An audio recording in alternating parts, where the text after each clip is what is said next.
Lr. Baseball Hall of Fame members Willie Mays, Frank Robinson and Willie McCovey sit on the field before the San Francisco Giants game against the Los Angeles Dodgers at it. On September 13, 2017, Ezra Shaw, Getty Images. Baseball Hall of Famer Frank Robinson, who made history as a player, manager and league executive, died Thursday at 83 at his home in California.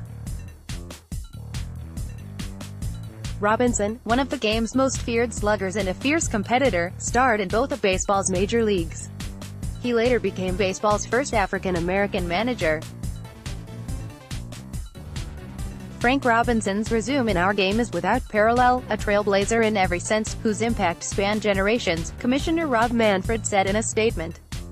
He was one of the greatest players in the history of our game, but that was just the beginning of a multifaceted baseball career. Robinson broke into the majors in 1956 as a hot hitter and graceful fielder with the National League's Cincinnati Reds.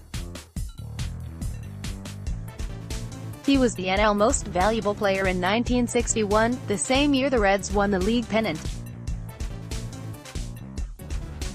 But by 1965, despite hitting 33 home runs and driving in 113 runs, the team's management considered him old and expendable.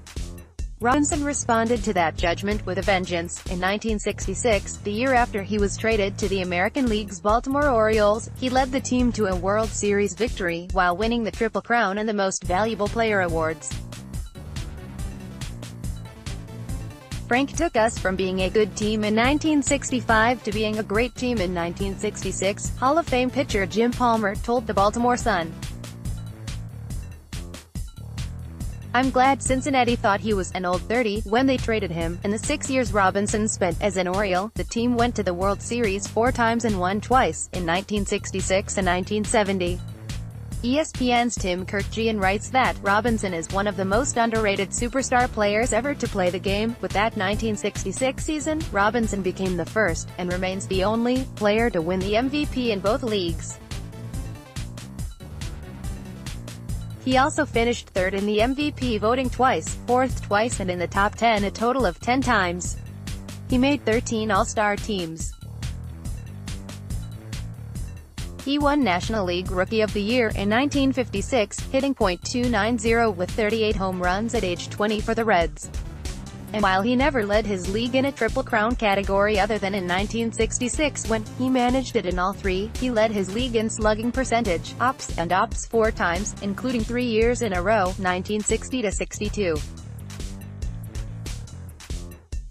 And he led his league in runs scored 3 times, in being hit by pitches 7 times and in intentional walks 4 times. Robinson is currently 10th on the all-time home run list with 586.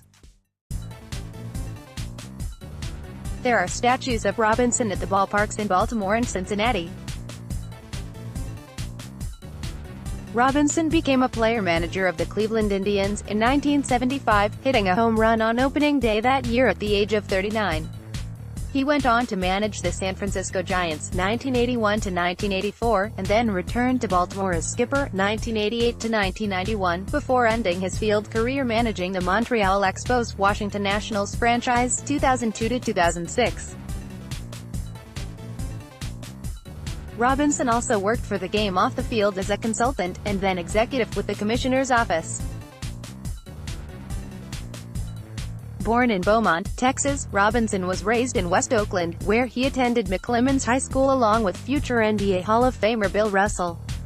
In 2005, he was awarded the Presidential Medal of Freedom by President George W. Bush.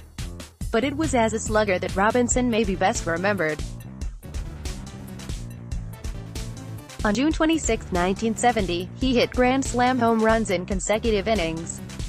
Consider this quote from his Hall of Fame page at Cooperstown. When asked by a fan how he would pitch to Frank Robinson, All-Star pitcher Jim Bouton replied, reluctantly, copyright 2019 Nepalese rupees. To see more, visit https://www.npr.org.